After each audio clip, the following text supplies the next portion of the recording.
It's fascinating, that moment when you realize that a place that you've lived in for 40 years, how did I not know this? That process of learning is reflected in the paintings. You can see the colors changing from early paintings to recent paintings based on what I'm seeing out there. As I'm learning, it's not like I'm accumulating all these notes and then I write a final paper. In painting, it's different. It's not research and then a final product. The research is the product. My knowledge of the history of humans in South Florida was more limited than limited, basically completely ignorant. I learned from the Cutler fossil site, the oldest archaeological site in all of Southeast Florida, that there were humans 10,000 years ago in this part of the world. And that blew my mind. When you hike out through the tropical hardwood hammock to the Tequesta burial mound, who were the guardians of this land for 2 millennia, their presence is there. It comes to life, and I felt connected with them. That completely shifted my perspective on how I see history and my place in relation to other humans from being at the Deering Estate.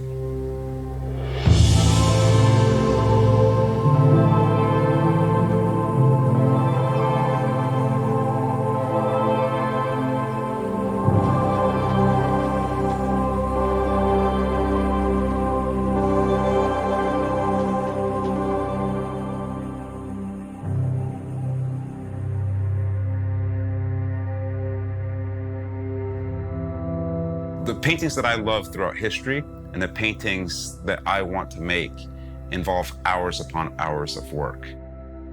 The visceral act of painting or of sculptures, right? That I see this human imprint on the process, and that just comes from doing it for hours. And it is an incredibly solitary endeavor.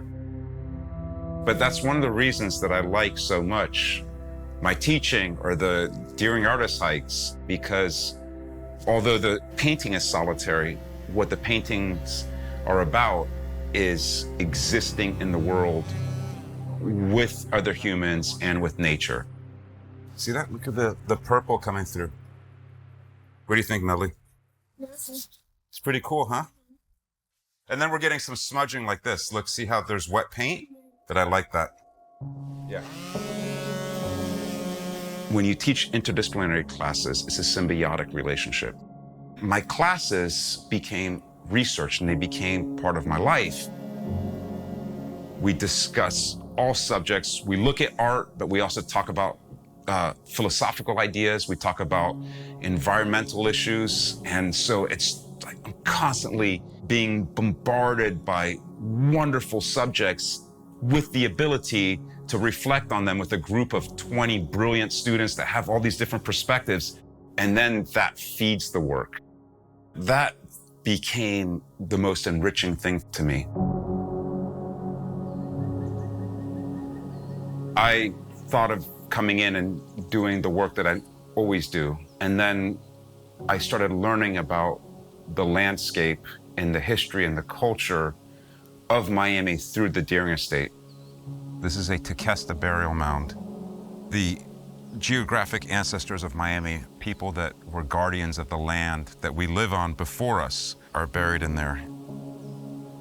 They could not dig into the ground because of the oolite, so they buried them above ground in a circle, heads towards the middle, and covered them with sand that they brought in from the bay.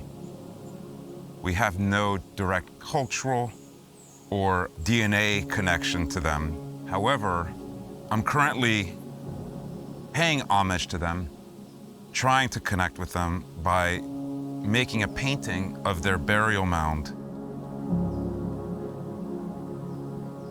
It's an absolutely magical place. This oak tree that is on top of the mound is approximately 450 years old, which takes it to almost the time of Ponce de Leon when he arrives in 1513. That means that we are looking at a burial mound that was made before there was very limited European contact. It gives us a chance to go back to see Miami before the grand exchange between Europe, Asia, and Africa and the Western Hemisphere.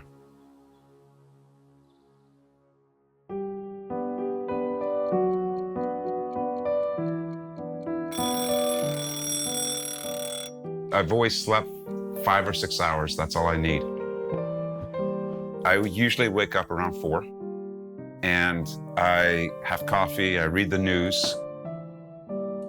Then I ride my bike from my house to the deer estate. I see the birds, the ibises, fly by because they always do it right at sunrise. And then I come back in, I start painting. I paint for several hours, and then the fumes and just being enclosed, solitary, starts getting to me, and I will go hike or kayak and draw. So I'm still making the artwork. And then I'll come back, I'll paint a little more, and then go, and I'm usually asleep by 10, and I wake up at 4 the next day, 6 hours sleep. That's all I do. That's what I do.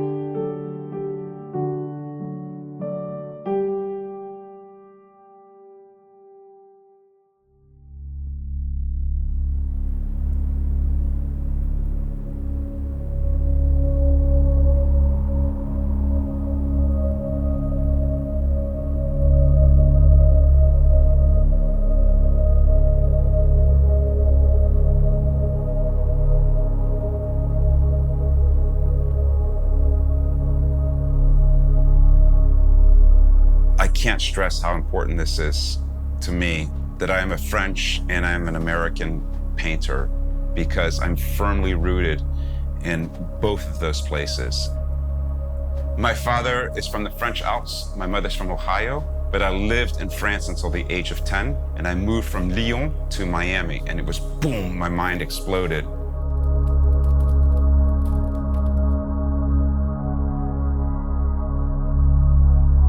I really have 2 lives. I still examine a lot of that transatlantic dialogue.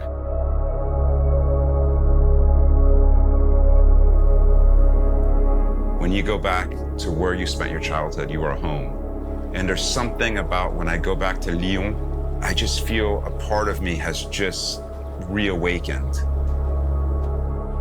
Lyon is the inverse of Miami.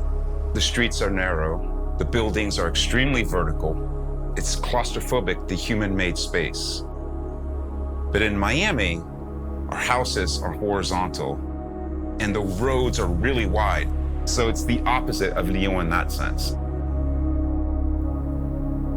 The landscape that I'm from in France is mountains. And when you're in a mountain, you can see out forever. So that's spacious.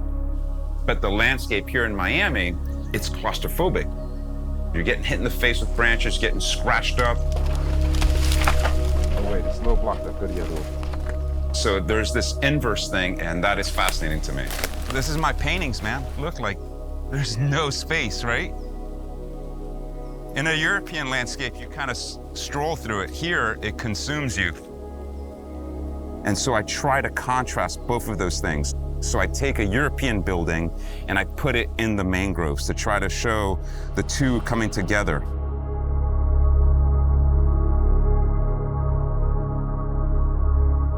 This transatlantic dialogue sees me trying to understand these layers to identity as it relates to place, and being at the deer estate and seeing the long history and the contributions by these different people to the land and the history and the culture, I started feeling more rooted here. And I just saw the history of Miami being this short, my life, or now it's continuous because it's just like the rest of human history with these roots that go back 10,000 years. And then being at the deer estate and being able to actually be in the places that different people were throughout history, I feel connected to it in a way that I never did before I started my residency here.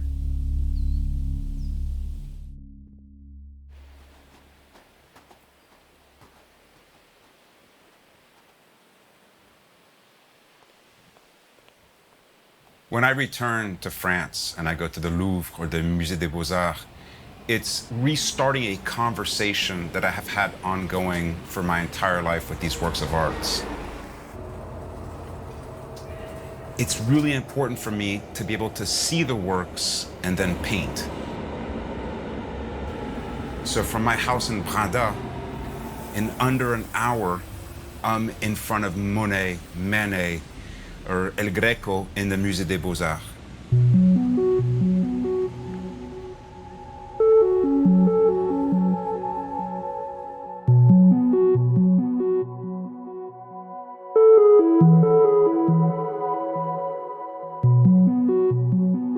My painting is heavily influenced by French painting.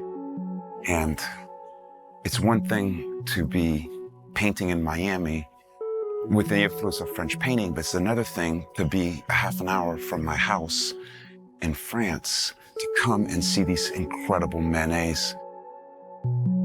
To be able to paint that quickly in that close of a proximity to those works, the influence and the inspiration is much more direct. What's so important in painting for me is you walk along this line of representation, of abstraction, of illusion to object. And Manet is one of the painters that is constantly walking that line and is self-aware of it. You see that there's a figure there, but then you also see just the life of the surface of the painting. As far as pushing the boundaries of what painting is, there's no one like Manet. And what is wonderful about the Musée des Beaux-Arts de Lyon is that they're right here and you can get really close to them and there's no glass on them, so you can really see the artist painting. There's just magnificent works.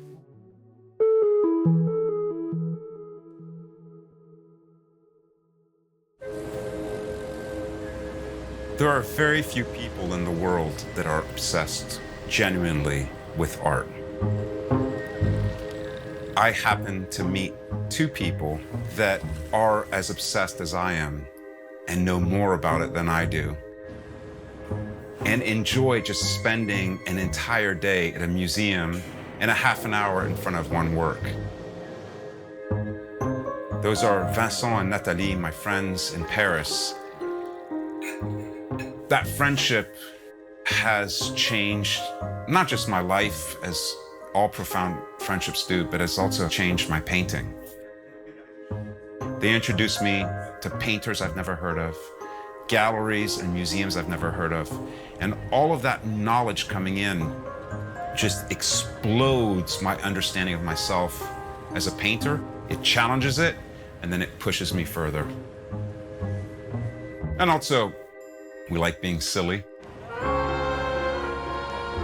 Vincent has this game that whenever we go into a museum, I'll say, man, I really like this Picasso. He's like, yeah, but I already bought it. So they're packing it up for us, things like that. So we pretend which work we're going to buy. You get to pick one. And then we do rankings where in each room, you have to pick one work that's your work. So that through these playful social interactions, we're also asking each other, hey, look at this again. Hey, think about this again. Great works of art, masterpieces, are not a one-time experience. They're an evolving conversation that develops as you develop as a painter, as a person, and you keep coming back to the works and they tell you something different. This is Nathalie. She is the most knowledgeable person about the history of art that I know in the world. And I learned so much from her. Non, c'est vrai, c'est vrai. Going to museums with Vincent and Nathalie in Paris is a way for me to reevaluate my own paintings and to reinvent them and to push them further. But my home is outside of Lyon, in a commune known as Branda on Liseron River. Branda is this kind of version of France that is what inspires all of the works that I love. It is what's known as la France profonde, the real France. And so I see the works and they inspire me in regards to painting, but living in Branda connects me to the source of those paintings. And my friends, Pierre-Jérôme and Laurent, that I see every year, although we're not looking at exhibitions, as Lyonnais, help me understand my French side in a more profound manner. And that is incredibly important for me because my connection with Lyon becomes more profound, not just in myself, but in my paintings.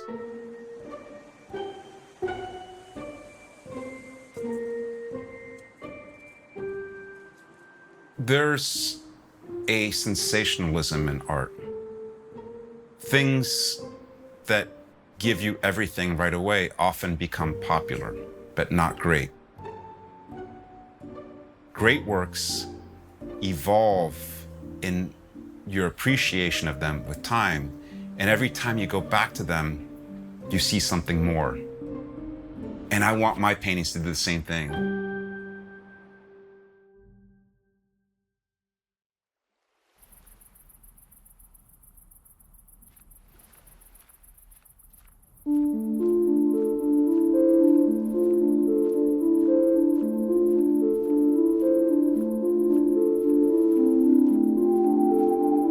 Every day that I live, I realize I don't know my subjects.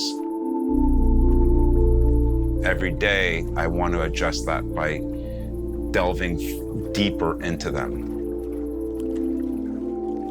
I had a perception of the landscape of Miami, which was actually not the real landscape of Miami. It was our constructed 20th century landscaped version. And the Deering Estate is the first time that I'm actually directly painting the natural world around me. Here, I engage with the much more raw, direct, consuming and authentic nature and flora of Miami. This is huge for me. The colors, my palettes have totally changed. I used to make blue skies, and then I saw the sunrises here, just the incredible amount of colors that are in, I think just about every single color is in the sky now. And the sea is not blue. It's blue some days, other days it's green, other days it's like a burnt sienna.